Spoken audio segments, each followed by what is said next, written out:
Shake, shake. Hi, everyone. I'm Yana Smakula. Welcome back to my channel.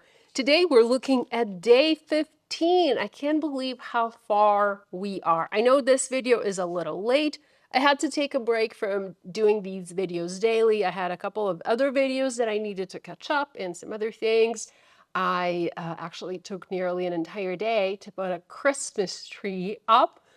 It is big, it is beautiful, and it is not done yet. I keep going back to the tree and like adding something or removing something or, looking at it from different angles or taking videos of the cats in the Christmas tree because they do climb in and I don't mind. I actually love it. I want them to have their Christmas kitty childhood.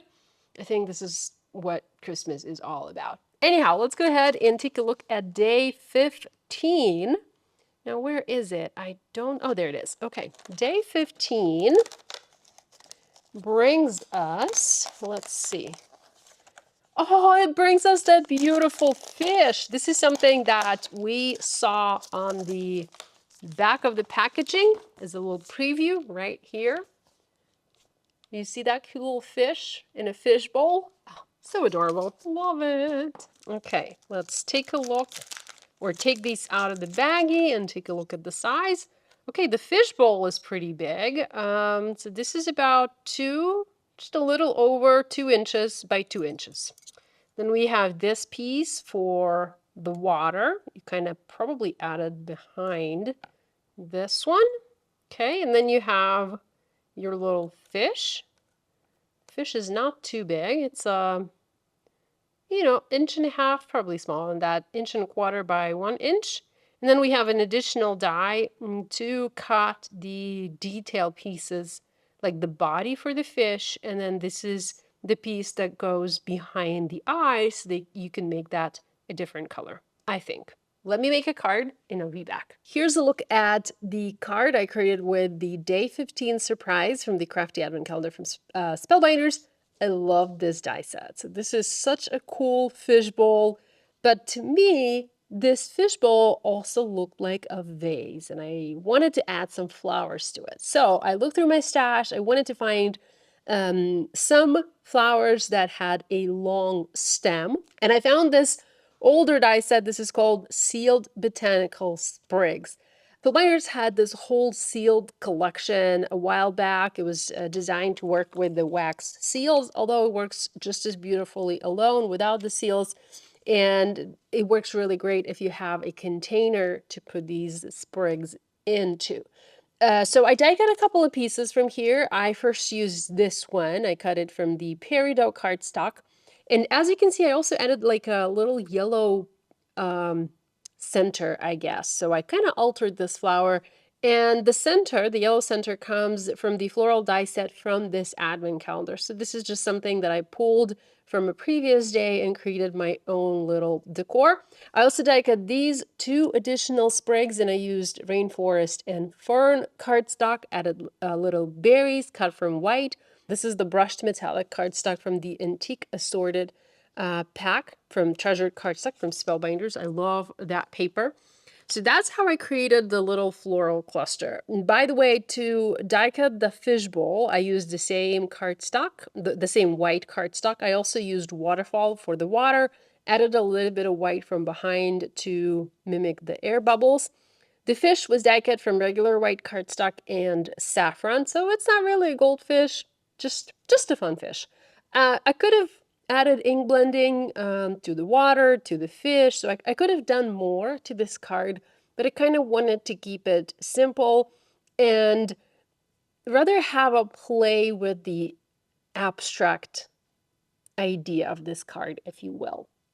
So I have my little fishbowl as a container to hold the flowers. Next, I worked on a background, and this time I wanted to once again use my molded frame embossing folder, but I also wanted to do something different. We get tired of using the same product over and over again, even if the product is really cool, which I think my molded frame embossing folder is kind of cool. But the more I use it, the more I want to experiment with that folder and the more different things I want to try. So what I did is I used the universal plate system from the Platinum Scout die cutting machine. So this is a narrower system. I have been using this system in my Platinum 6 die cutting machine lately, and it works well, especially when I'm die cutting little pieces like all of these dies. It works fine. You know, I'm able to die cut pretty much everything that I need. I thought I would use this and emboss a background with the molded frame embossing folder and do a partial embossing. So that's what I did. I used this in my Platinum 6. I did partial embossing, and you can see the embossing kind of fading here into nothing. So it's a neat trick. You know, I don't think I've ever done this before. So we have the frame on all three sides, but then this side is free from any embossing and it kind of fades out. I really like it, you know? It was fun to try, and I'm glad I gave it a try. Also, I wanted to once again bring something else, try something new, and I brought this cool embossing folder with the coordinating die. So I believe this is the postage frame or something. I don't remember. I'll have the exact name and link in the video description below, along with other products that I use for this card. So I used this rectangular postage stamp frame. I first cut out the panel using the coordinating die. I then popped the panel into the embossing folder. I embossed it, and I made sure to use the same color of cardstock. This is Oceanside for both the background created with a molded frame and then this postage stamp.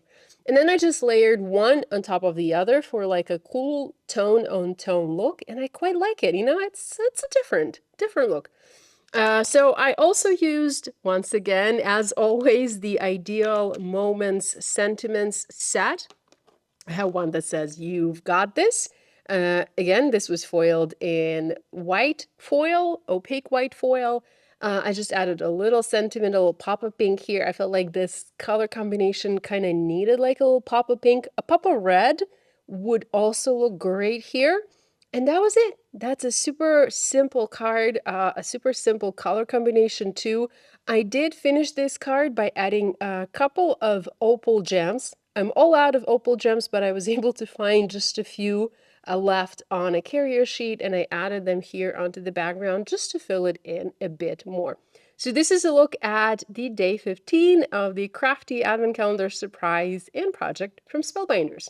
Thanks for sticking with me. I know I am now a little bit behind, but I was kind of busy filming the January Club Kit videos for Spellbinders, and let me tell you guys, the January kits are fantastic. I was so inspired, I really couldn't put the products down. I'll be sharing those videos, some of those videos, because the videos that I've been filming, they are for the Spellbinders YouTube channel, but I also filmed some for my channel, so I'll be sharing those on January 6th. See you tomorrow for day 16.